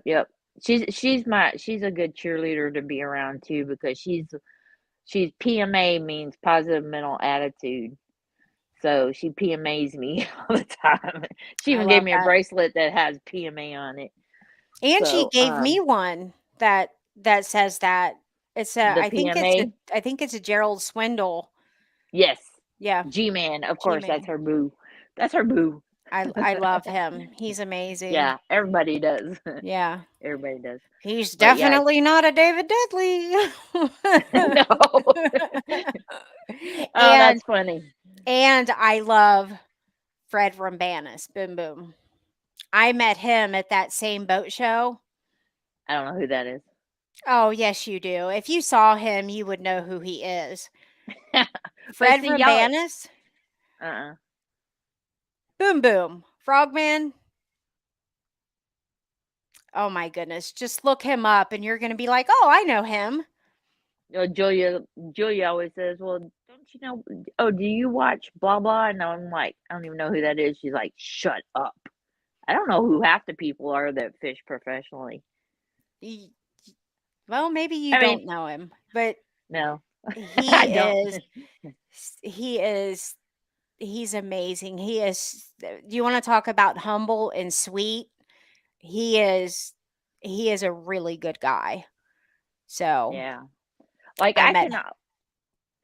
There's a guy. He fishes tournaments, but I don't think he's MLF or anything. I don't know what he fishes in tournaments, but I know I can always text him. He has a YouTube channel, Bass Geek. His name is Hank. And I can always Oh, text him. It's like, hey, man, I have this, and this is a situation. What do you suggest? Well, he's in Tennessee, I think. I'm right. pretty sure. Or he's close to the Virginia border. And he's like, man, I don't, he'll either give me some, but it's that the camaraderie. You can always reach out to this guy or this girl or somebody and give them a scenario, and they're like, oh, try this, try this, try this. You know what I'm saying? It's like it has to Mhm. be that way. Good night, David. Thank you for coming. I appreciate you. Yeah, I need some jigs. I'll be ordering from you. I'm telling y'all, Oh, man, if y'all need jigs, that's your man right there. I'll be checking them out. I have a guy from TikTok that sent me some, so I'm gonna check them out and see what I think and practice with them, and we'll see. You'll love once you hook up. Oh man, you'll love it. I And probably will. I've just been hard-headed up until now, so just do it. Just pull the trigger. I will. You'll never go back, because I swear, if Greg Boyk hadn't put me on that crankbait and told me where to go and how to do it, and this is and teaching me, I would have never learned to use a crankbait. I mean, I threw them, but I didn't really get into throwing them. I didn't have any confidence in it. I'll And send you a message with maybe something to try at your next tournament that I just started throwing that I highly recommend. And okay, it might be the only thing that I throw at Ray Hubbard now in see, well, Texas. my next one is Sam Rayburn, and I'm getting Sam. I got Sam in my head. I've done well twice. Not great, but I've done well.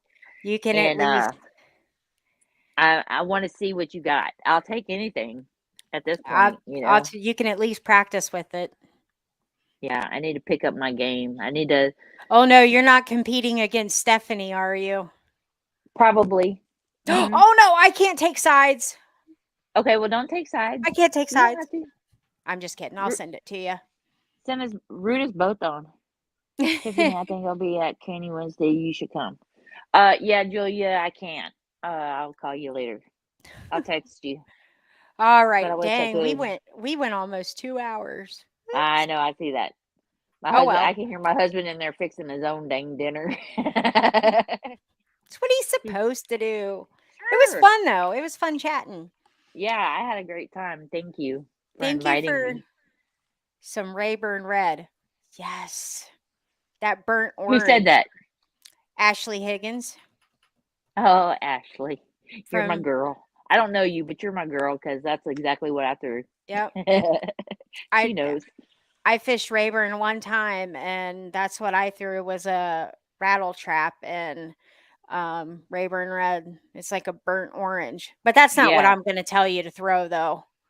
I was throwing the KVD 2.5 in red something. I forgot what it is. And then the clutch, the Guggen Squad clutch. I'm gonna tell y'all, it's expensive. It's kind of expensive. It's kind of mid range, but if you want a good bridle trap, oh my god, that clutch! Ooh, that clutch is good. Hmm. Try the Guggen. That Guggen.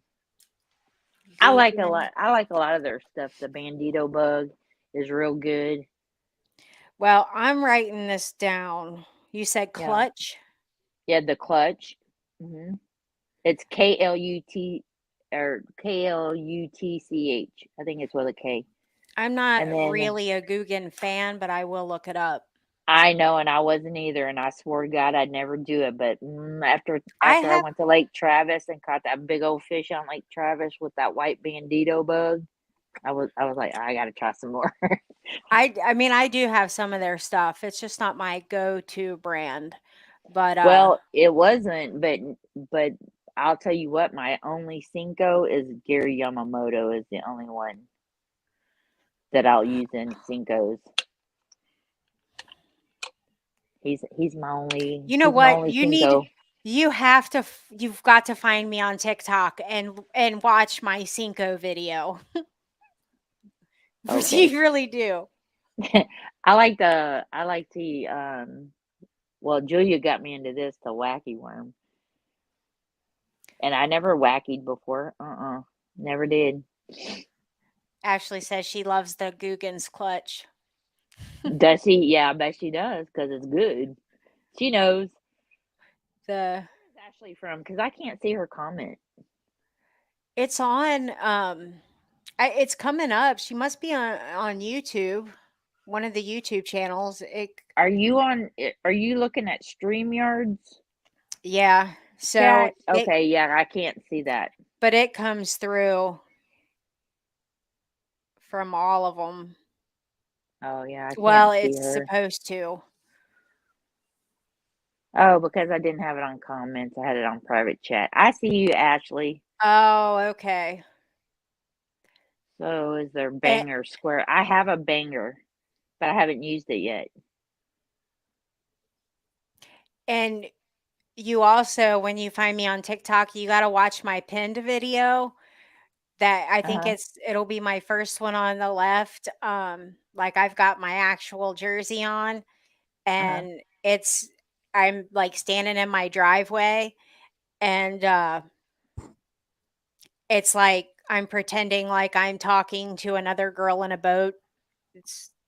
It was one of my favorite videos to do. I know. But I sit here and I watch videos and I watch so much fishing, and then I get kind of burned out, and then I start researching, the time of the year for what the lake is, what the lake's doing, blah blah blah. And I kind of sometimes I just go out there and wing it because I'm just burnt out on all this information overload, and then I don't usually do very well. sometimes Thank that's you, the way to go. Steven. That's Andy Morgan's really, really good at just flying by the seat of his pants. He even said, he's like, I practice, but then come game day, I pretty much just go out and do whatever. I always do really good Good during night, Steven. pre-fish. I always do really good during pre-fish, and then when I go for if something happens with the weather, or if there's some kind of major storm, or something happens, it's ridiculous. It Yeah. doesn't matter how much you pre-fish. If it's not going to be the same the next day, it doesn't matter. Yep. It's true. All righty, lady. Well, I guess we'll wrap it up for tonight. Thank you so much for coming on and hanging out. And I'll be sure to send you that message and we'll see how it does Yeah, for you. fill So me in. I I'll send you will. some stuff. All righty. Thanks everybody for hanging out with us. If anybody has any questions, be sure to just send it to the show at womensworldofishing@gmail.com. And make sure, because there is changes coming up as far as streaming channels for the show, make sure to watch the video before this, letting you know about the changes. It was done a few days ago. So otherwise, we will see you next week, hopefully with Janine Blair. That's tentatively on the schedule. So we will see you That'll be next fun to week. watch her. Yep, I can't wait. So, and hopefully you will see me next week in this gear celebrating the Super Bowl champions, the Cincinnati Bengals. Hopefully, that's what I'm hoping for. So hopefully I'll be just as excited this time next week. So All thank right. you Well, good guys. luck on that. Thank you. All right, everybody. Have a good night. Good night. Thank you. Bye-bye.